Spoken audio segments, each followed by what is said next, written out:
बिस्मिल्लाहिर्रहमानिर्रहीम। अस्सलाम वालेकुम dear students, hope you all are fine. Addition हम पढ़ रहे हैं, एडिशन रिएक्शंस ऑफ अल्कीन्स, और आज हम इसका रिएक्शन पढ़ेंगे एडिशन ऑफ हाइड्रोजन हैलाइड्स।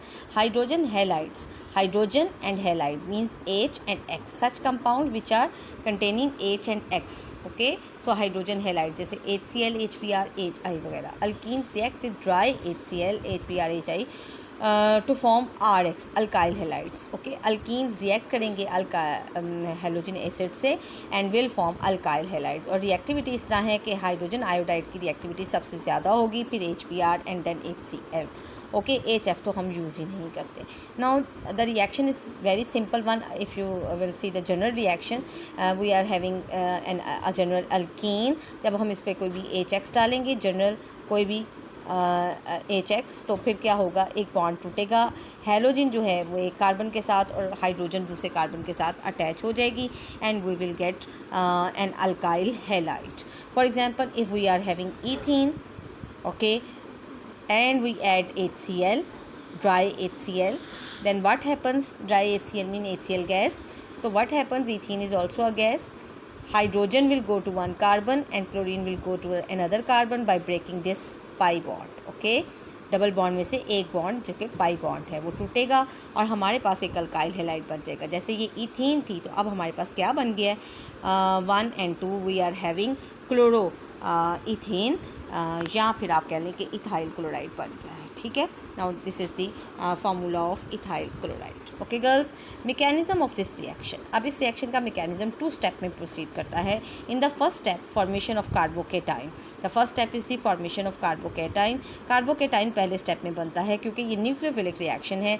आपको पता है कि यहाँ पर हम HX यूज़ कर रहे हैं जो कि HCl, HBr वगैरह हो सकते हैं। तो हैलोजन जो कि पार्शली नेगेटिवली चार्ज होते हैं, तो हाइड्रोजन पार्शियल पॉजिटिव चार्ज है। पाई इलेक्ट्रॉनिक क्लाउड के पास इलेक्ट्रॉन ज़्यादा हैं, it will attack on this hydrogen atom, ठीक है। और जब ये इस हाइड्रोजन एटम पर एक कार्बन अटैक करेगा तो व्हाट हैपन्स, एक कार्बन जो है वो इस हाइड्रोजन को अपने साथ अटैच कर लेगा, हैलोजन यहाँ से लीव कर जाएगा, ठीक है। हैलोजन क्या करेगा, ये जो बॉन्ड के दोनों इलेक्ट्रॉन हैं यहाँ पे हेट्रोलिटिक क्लीवेज होगा और हैलोजन दोनों इलेक्ट्रॉन अपनी तरफ ले जाएगा। हेट्रोलिटिक मीन कि बॉन्ड के दोनों इलेक्ट्रॉन एक ही एटम ले जाए, ठीक है। तो फिर हेट्रोलिटिक क्लीवेज होता है, यानी मतलब लाइसिस जो है यानी breaking of the bond same नहीं होता। नाउ हाइड्रोजन अगर इस कार्बन के पास चली गई है यहाँ पर, ठीक है, सपोज ये वाली, तो यहाँ पर ये कार्बन चूँकि अब उसकी वैलेंसी खाली हो चुकी है तो it gets partial positive charge, ठीक है। पार्शियल भी नहीं बल्कि एक कंप्लीट पॉजिटिव चार्ज, ठीक है। It needs 1 electron. So what happens in the next step, attack of halide ion होगा। हैलाइड आयन जिसके पास नेगेटिव चार्ज है, ये हैलाइड आयन इस पॉजिटिव कार्बन पर अटैक करेगा and we will get a halogen atom attach to the adjacent carbon atom of the alkenes and so we will get an alkyl halide. Suppose ये हमारे पास जो थी ethene थी, तो अगर हमने HX यूज़ किया है तो ये फिर इथाइल X बन जाएगा, यानी इथाइल हैलाइड बन जाएगा, ठीक है। ये तो था कि जब हम सिमेट्रिकल अल्कीन्स यूज़ करते हैं तो सिमेट्रिकल अल्कीन्स में ये बात होती है कि सिमेट्रिकल अल्कीन्स में हैलोजन और हाइड्रोजन दोनों किसी भी कार्बन एटम पर जा सकते हैं। But when we use unsymmetrical alkenes mean कि ऐसी अल्कीन्स जिसमें, जैसे सपोज ये अल्कीन्स हैं, इस अल्कीन को अनसिमेट्रिकल इसलिए बोलेंगे क्योंकि ये प्रोपीन है, कार्बन एटम दोनों तरफ इक्वली डिस्ट्रीब्यूटेड नहीं है, ठीक है। नंबर 2, अगर आप इन दोनों कार्बन एटम को देखें जो कि डबल बॉन्ड के हैं, तो एक के पास 2 हाइड्रोजन है और दूसरे के पास 1 हाइड्रोजन है। पहली बात, ये अनसिमेट्रिकल अल्कीन है। जब अनसिमेट्रिकल अल्कीन पर हम हाइड्रोजन हैलाइड जैसे कंपाउंड ऐड करते हैं तो यहाँ पर एक क्वेश्चन अराइज होता है। वो क्वेश्चन ये है कि ब्रोमीन एटम जो कि पार्शियल नेगेटिवली चार्ज है और हाइड्रोजन जो पार्शियल पॉजिटिव चार्ज है वो किस कार्बन एटम पर जाएगा, ठीक है। जब हम प्रोडक्ट बनाते हैं तो लेट सपोज कि हमारे पास 2 तरह की प्रोडक्ट बन सकती हैं। हो सकता है कि कार्बन 1 पे अल्काइल हैलाइड ग्रुप चला जाए और ये भी हो सकता है कि कार्बन 2 पर हैलाइड ग्रुप चला जाए।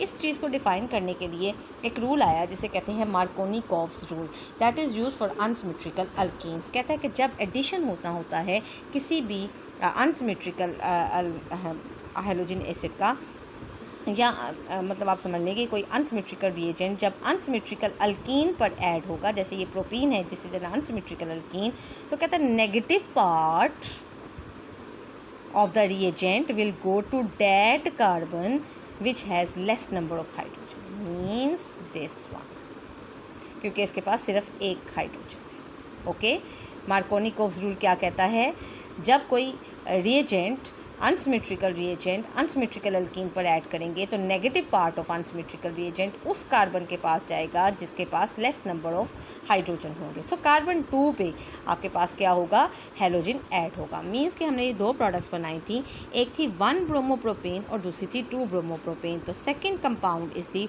राइट कंपाउंड जो कि हमारे पास बनेगा। ओके, फर्स्ट कंपाउंड नहीं बनेगा। इससे भी अक्सर क्वेश्चंस आते हैं और मार्कोनिकोव्स रूल का भी शॉर्ट क्वेश्चन आ सकता है। ठीक है, नाउ सेकंड कंपाउंड देखें। अब इस कंपाउंड पे जब हम HBr का एडिशन करवाएंगे तो व्हाट हैपन्स, आप गौर से देखें, HBr अनसिमेट्रिकल रिएजेंट है और ये भी एक अनसिमेट्रिकल अल्कीन है, क्योंकि ये वाले कार्बन के पास 2 हाइड्रोजन है और इस कार्बन के पास हाइड्रोजन है ही नहीं। बट चूँकि इसके पास कार्बन के पास हाइड्रोजन नहीं है, अगर ये बॉन्ड ब्रेक होता है तो वैलेंसी तो खाली होंगी। हैलोजन किस कार्बन पर जाएगा, हैलोजन उस कार्बन पर जाएगा जिसके पास लेस नंबर ऑफ हाइड्रोजन होंगे। मींस के अगर हम इधर से नंबरिंग करते हैं 1, 2 एंड 3, तो ये था 2 मिथाइल 1 प्रोपीन। तो 2 मिथाइल 1 प्रोपीन की जब इसके ऊपर हम हाइड्रोजन हैलाइड का एडिशन करवाएंगे तो हमारे पास 2 तरह की प्रोडक्ट की पॉसिबिलिटीज़ थी।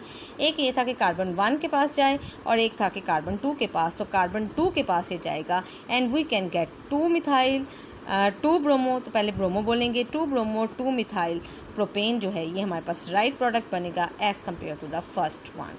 तो ये था मार्कोनिकोव्स रूल।